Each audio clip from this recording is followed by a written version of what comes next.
नाज़रीन, वक्त बड़ा ज़ालिम है और बड़े बड़े ज़ालिमों को अपने सामने झुका लेता है और वक्त का पहिया हमेशा घूमता है और एक चीज़ दोबारा सामने आ जाती है। ये मुहावरे आज बिल्कुल सच्चे साबित हो रहे हैं।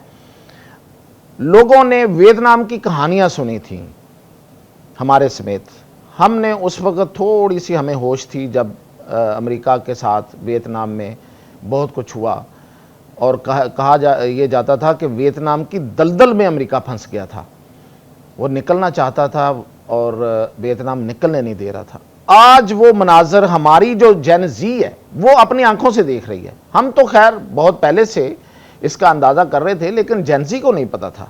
तो जेन ज़ी के लिए ये एक बहुत ज़बरदस्त मनाजर, ऐसे मनाजर कि जो उन्होंने कभी सोचा भी नहीं था। हमने तो सोचा हुआ था, उन्होंने तो कभी सोचा भी नहीं था। वो उनके सामने आ रहे हैं और फिर ये है वक्त का पहिया। और दूसरा वो ट्रंप जो आज से कुछ हफ्ते पहले तक पूरे यूरोप का मजाक उड़ा रहा था और तमाम लीडरों की वो मौकरी करता था, उनकी मिमिक्री करता था, उनके मजाक उड़ाता था, उनकी जो है वो मुख्तलिफ अंदाज में उनका तमस्खर उड़ाता था।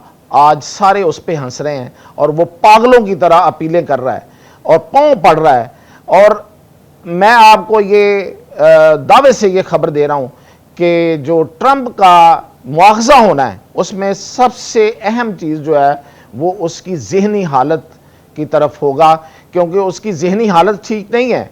मैंने आज ही आपको खबर दी थी कि वो पागलपन के दौरे उसको पड़ रहे हैं।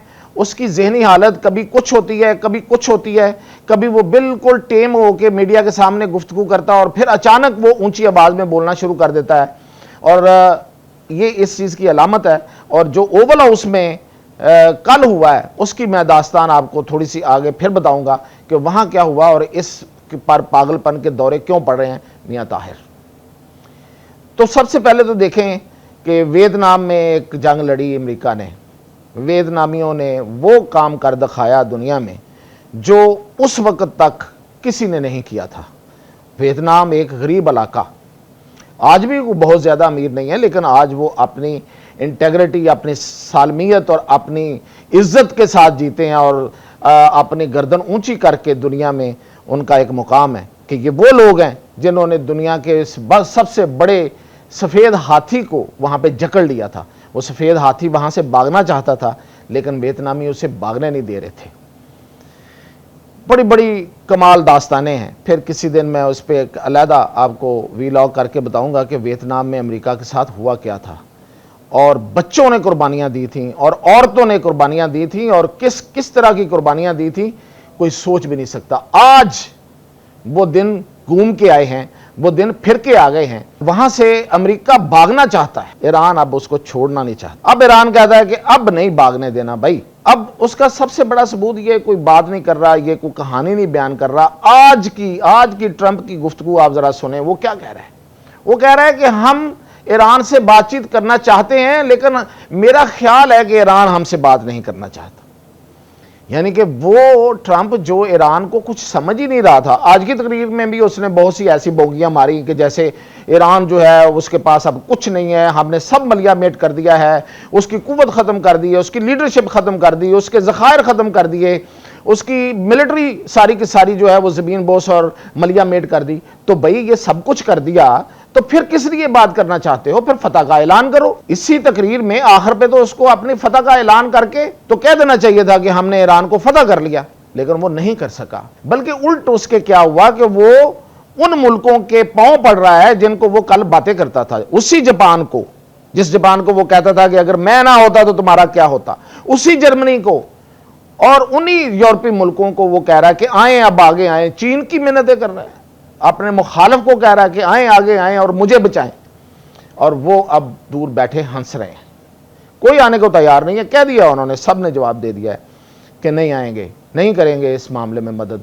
ये नहीं है कि उनको कोई खौफ है या वो आके ये काम कर नहीं सकते। मतलब चीन जो है, अभी आप देखें, अगर ईरान अमेरिका जैसी सुपर पावर को घुटनों पे ला सकता है तो चीन की ताकत का तो अंदाज़ा अभी किसी ने किया ही नहीं है। जितनी चीन के पास जितना जदीद असला और जितनी जदीद टेक्नोलॉजी है और जितनी बड़ी वो मईशत है, अगर वो जंग करेगी और उसके साथ अमेरिका को जंग करना पड़ गई कभी, तो अंदाज़ा कीजिए कि अमेरिका जो है वो फिर अब भाग के जाएगा भी कहाँ। वो तो अमेरिका में नहीं रह पाएगा। ये हालात हैं।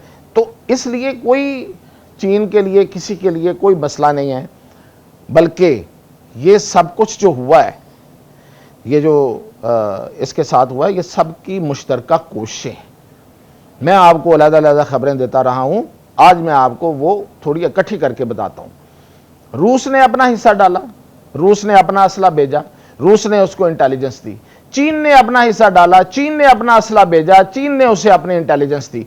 चीन ने अपना पूरा सिस्टम, जो बीडू सिस्टम है, जो जिसके जरिए इंटरनेट जो है, जो सैटेलाइट के जरिए जो दुश्मन की जो ठिकाने हैं उनकी गेजिंग की जाती है और उसके ऊपर हमला करने के लिए निशाना बांधा जाता है कि कौन सी चीज़ कहाँ पे है। ईरान में बैठे हुए लोग जिनके बारे में ये कहा जाता था कि वहाँ तो रहा ही कुछ नहीं है, वहाँ तो है ही कुछ नहीं है, क्योंकि 40-47 साल से वो पाबंदियों में है और वो अपने टेक्नोलॉजी डेवलप नहीं कर सके, तो उन्हें कैसे पता चलता है कि जो बहरीन में एक उनकी नेवल बेस है, वहाँ पे हमला कैसे करना है, उसका निशाना कैसे बांधना है, वो कैसे उसको फीड करते हैं। इसी तरह वो कतर में कैसे फीड कर लेते हैं, इसी तरह वो कुवैत की एयर बेस को कैसे फीड करते हैं अपने मिसाइलों में, जो एग्जैक्टली वहां पे जाकर निशाना लगता है। इराक में कैसे निशाना जाके लग जाता है एग्जैक्टली। ये सारी की सारी इंफॉर्मेशन जो है, ये चाइना का वो बीडू सिस्टम ही दे रहा है, जो सैटेलाइट है वही उसको सारी चीजें बता रहा है। तो ये मिलके और फिर आज पाकिस्तान का शुक्रिया अदा किया गया। आपको याद है जून 2025 में भी, जून जुलाई जो 2025 में भी तशक्कर पाकिस्तान की एक करारदाद पास हुई थी ईरानी पार्लियामेंट में। बिल्कुल आज उसी तरह शुक्रिया अदा किया गया, आज अराक्ची ने किया, और हमारे यहाँ जो सफ़ीर हैं पाकिस्तान में ईरान के उन्होंने भी, और उर्दू में लिख के किया। तो ये भी तो किसी चीज़ का शुक्रिया है ना। ये किस चीज़ का शुक्रिया है? ये इस चीज़ का शुक्रिया तो नहीं है कि पाकिस्तान जो है वो पाकिस्तान है, नहीं है। पाकिस्तान ने कुछ किया है ना, कुछ करके दिखाया है ना, कोई ईरान को कोई मदद की है। तो ये सब की मुश्तरका कोशिशों से आज ये सफ़ेद हाथी जो है वो घुटनों पे है। वो यहाँ से निकलना चाह रहा है लेकिन उसको कोई निकलने नहीं दे रहा। मैंने इससे पहले एक वीलॉग में कहा था, जाहिर है कि ये चीज़ें लोगों की आम तौर पे ज़्यादा दिलचस्पी का बायस इसलिए नहीं होती कि लोगों को तो ये बताया जाए तो ज़्यादा दिलचस्पी होती है कि कौन मर गया और कौन नहीं मरा। मैंने पहले भी कहा था कि अब तो अरबों को चाहिए कि वो बैकडोर से, खुफिया तरीके से ईरान को मदद दें, ईरान को पैसे पहुंचाएं, उसकी रकूम पहुंचाएं, उसको असला पहुंचाएं, उसको टेक्निकल सपोर्ट दें, ताकि उनकी हमेशा के लिए जान छूट जाए इस अमेरिका से, जिसने उनके गर्दनों में गुलामी के तौग डाले हुए और वो हिलने नहीं दे रहा उनको, और वो हिलने नहीं पाते, और उनके जो वसाइल हैं वो मुफ्त में उठा रहा है वहां से। उनकी आज़ादी का वक्त हुआ चाहता है, इस ईरान के जरिए अपनी आज़ादी हासिल कर लें। तो ये अब तक की जी मेरे पास अपडेट, मज़ीद अपडेट के साथ हासिल।